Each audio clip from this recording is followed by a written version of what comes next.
Hi guys, it's Ankita. Welcome to another video. If you're new here, welcome to my channel. I talk about books on my channel, review them, recommend them. So if that's something that you're looking for, consider subscribing to my channel.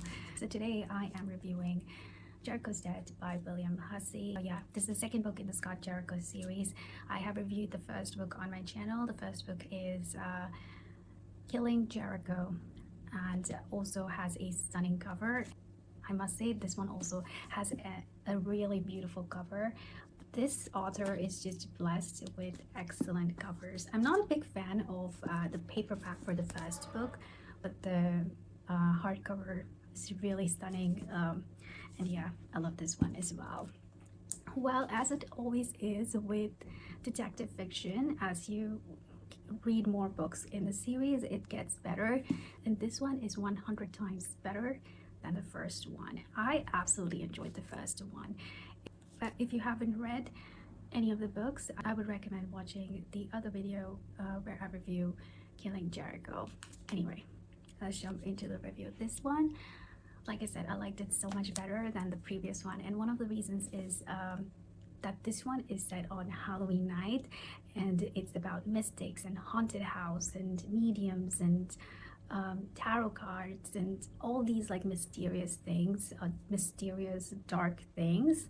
I really loved this book because there are some characters who firmly believe in these things, and then there are others who don't.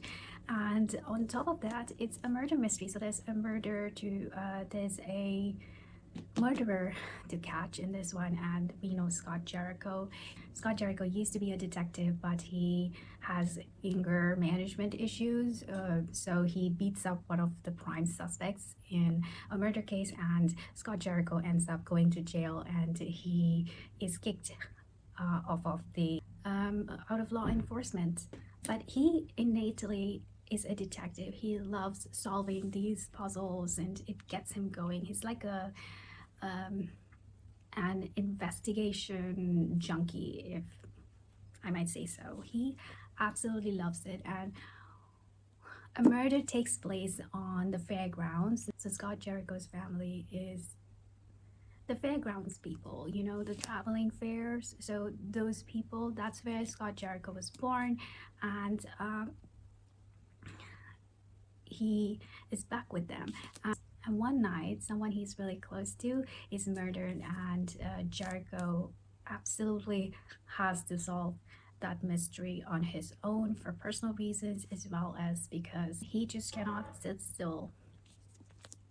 He's very much a detective at his heart. And so Jericho goes on the hunt for the murderer, and this is extremely fast-paced. I think this writer is really gifted in writing these murder mysteries. There's not a dull moment in this.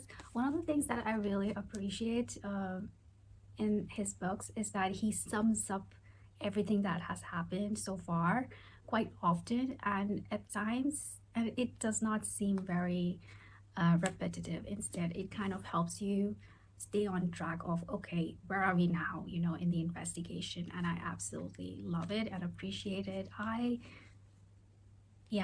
just have praises for this book. I don't recall how many stars I've given this, but this one is definitely better than the first one. I absolutely love detective fiction, and it's difficult to get into detective fiction when there are already 10 or 11 books in the series. And this one is just the second one. So if you want to start a new detective series, murder mystery fiction, I would highly recommend this. This is in no way a cozy mystery. It's quite gritty, and there are some gruesome murders in this. So not some, actually, all of them are really gruesome. So bear that in mind. And I am absolutely invested in Scott Jericho's personal life and his relationship. And this book does not disappoint. That was my quick review of Jericho's Dead. I would highly recommend this to you if you're looking for a different detective, but a different detective who has a dark past, detective who is queer. Yeah, I haven't come across a lot of queer detectives, but yeah, this is so good. Detective who has a very different background, which makes him an excellent detective. Obviously, he has his own, he has faults as well, so he's not perfect, and that's what makes this so exciting. Also, if you're looking for a fast-paced, a new, relatively new, you know, this is only the second book in the series, so yeah, if you're looking for a new detective series, this is the time to pick this book up. It is this one is set on a Halloween night, so it's ideal to read this on during the fall. But it's great, which is great, because if you haven't read the first book, you can read the first book now and pick this one up in fall. But I doubt it. I think you will just read this because you would want to know what happens next. That's all I have to say about this book. Absolutely loved it. Thank you so much for watching this video. If you haven't already, please subscribe to my channel and to like this video, and I'll see you next time. Until then, take care. Bye bye.